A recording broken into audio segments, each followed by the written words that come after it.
The 30th of January, 1933.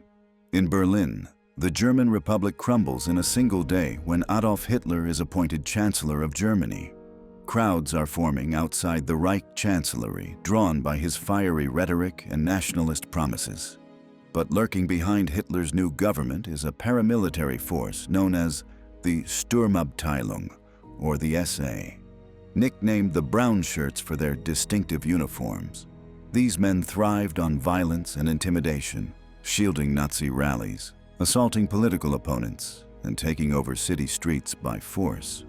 One of the SA's many commanders, who will become notorious for both brutality and scandals, is Edmund Heines. Edmund Heines was born on the 21st of July, 1897 in the city of Munich, then part of the German Empire. His mother, Helene Martha Heines, served as a household maid, and his father, Edmund von Perisch, came from a Hamburg merchant background. Because his parents were not married, Edmund's upbringing was marked by certain social stigmas. Despite these challenges, he managed to get an education at a local high school and eventually volunteered for service in the German army during the First World War. During the war, he was deployed to the Western Front. In 1915, he sustained a severe head wound that forced him to convalesce for some time. He was recognized for bravery and devotion to duty, receiving military decorations such as the Iron Cross First and Second Class, and achieved the rank of reserve lieutenant by 1918. After the collapse of the German Empire and the signing of the armistice in November 1918, Germany was thrust into political and economic chaos. Many former soldiers felt disillusioned with the newly established German Republic and sought purpose in the various paramilitary groups that surfaced across the country. One of these was the Freikorps Rossbach, which Edmund Heines joined. The Freikorps movements were filled with ex-soldiers determined to battle communists and other perceived enemies of Germany. In March 1920, Heines participated in what is known as the Purge, a failed coup attempt by extreme right-wing factions who aimed to topple the Republican government in Germany and restore an authoritarian regime. After the putsch collapsed, Heines and his associates took cover in various parts of Germany.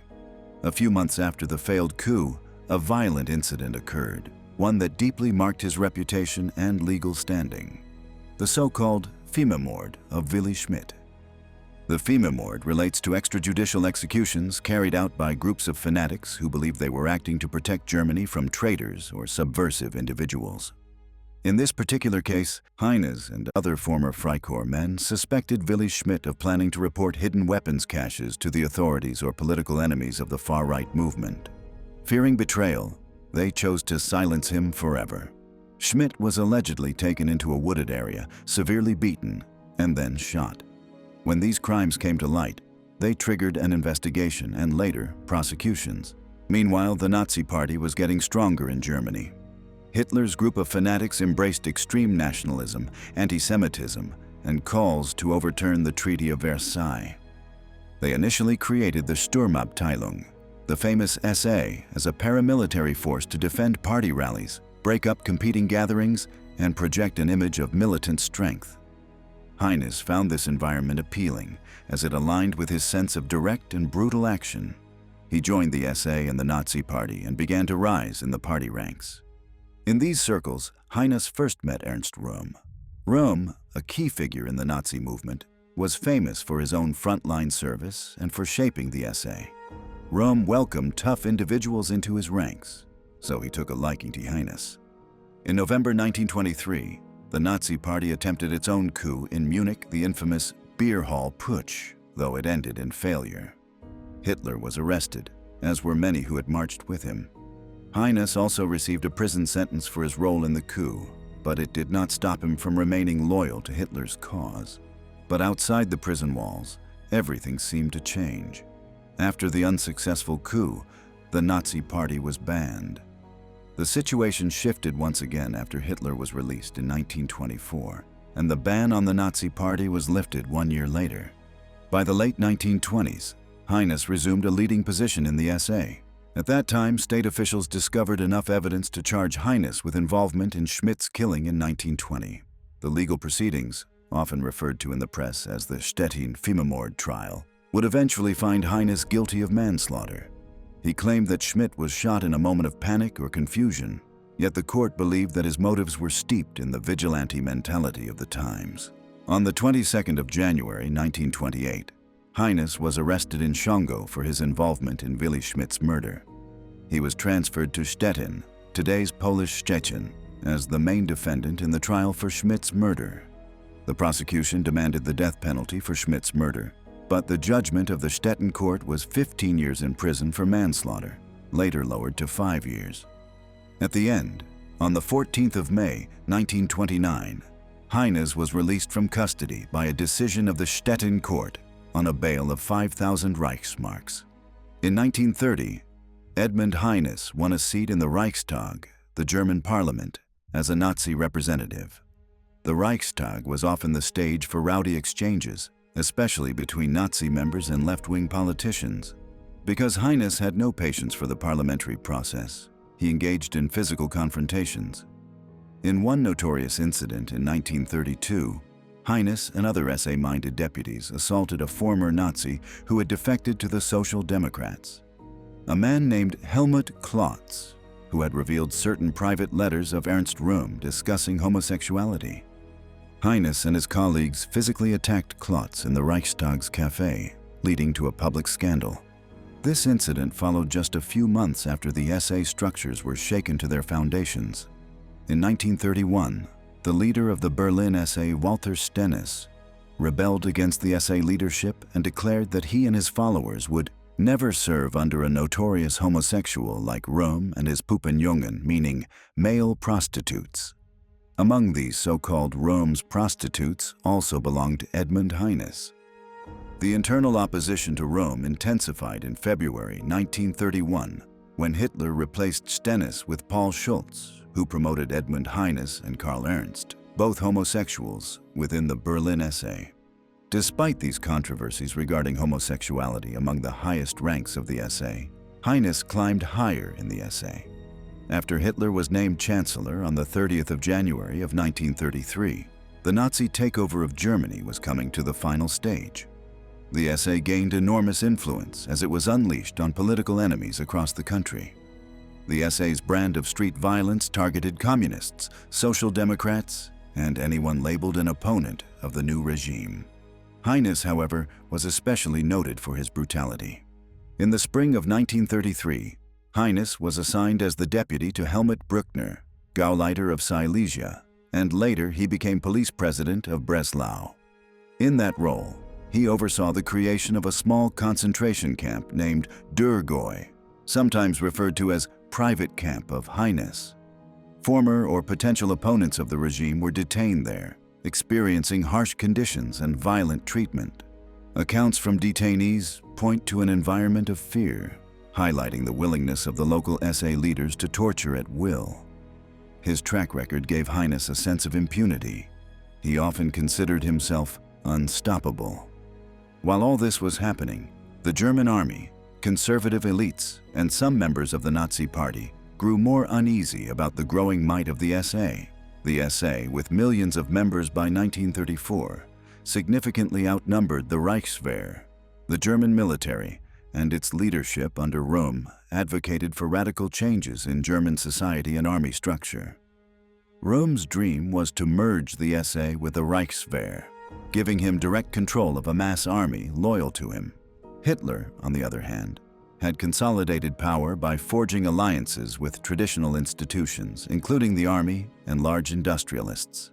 With rumors swirling that Röhm was planning to push Hitler into a second revolution or even dethrone him, tensions within the regime intensified.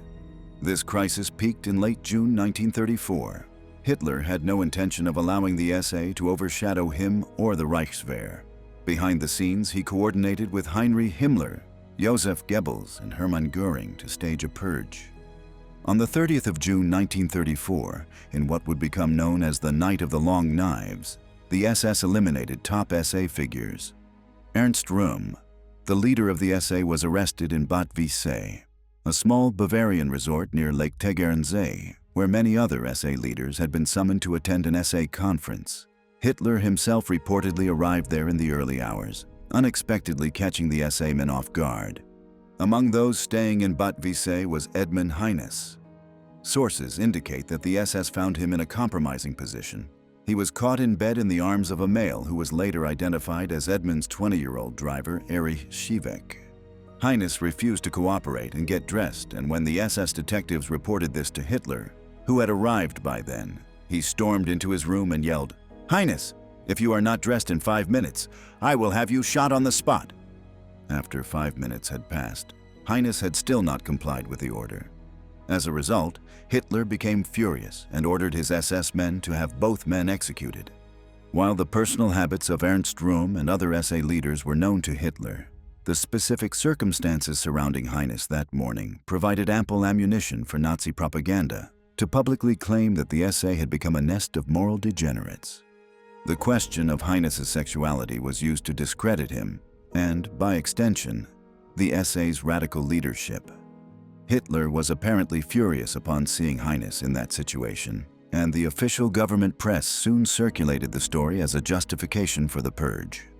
Edmund Heines thus became one of the most infamous figures arrested during the Night of the Long Knives. Many who knew him described him as a violent, sadistic personality who took pride in his capacity for cruelty. He was rumored to have personally shot or tortured political detainees on multiple occasions. Some contemporary accounts from socialists or communists who ended up in his jails recall him as frighteningly unpredictable, a man who seemed to enjoy inflicting harm. Official remarks by the courts during his earlier convictions labeled him as someone who leaned toward acts of brutality. Even within the Nazi Party, colleagues found him difficult. Homosexuality of Heines was also widely discussed, especially after it was revealed in the infamous Bad Wiessee incident. Homosexuality was a crime under paragraph 175 of the German Criminal Code at that time, and the Nazi regime publicly spoke against it. However, in practice, leaders like Ernst Röhm and some high-ranking SA men were rumored to be homosexual. Hitler had tolerated Röhm's orientation for a time, but once the Night of the Long Knives came, the regime exploited the scandalous revelations about Heines to paint the SA elite as immoral.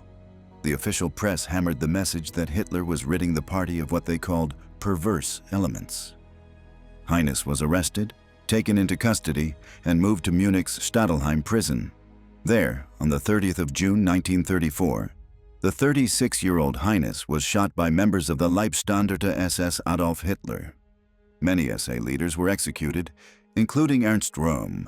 The regime used these killings to claim it had saved Germany from a conspiracy, but in reality it was a brutal removal of potential rivals. Even family members of certain SA men, like younger brother of Heines, Oskar, were killed. The scale of the violence showed how Hitler was willing to sacrifice former allies to reassure the army's generals and conservative power brokers.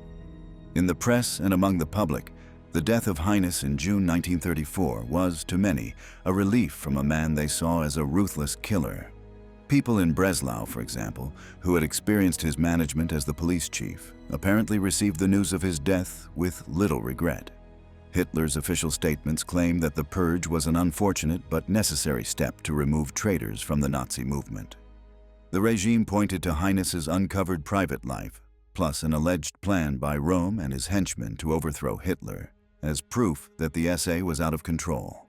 In the event, the entire leadership of the SA was decapitated, marking a decisive moment in the consolidation of Nazi power. There were no tears shed for Edmund Heines.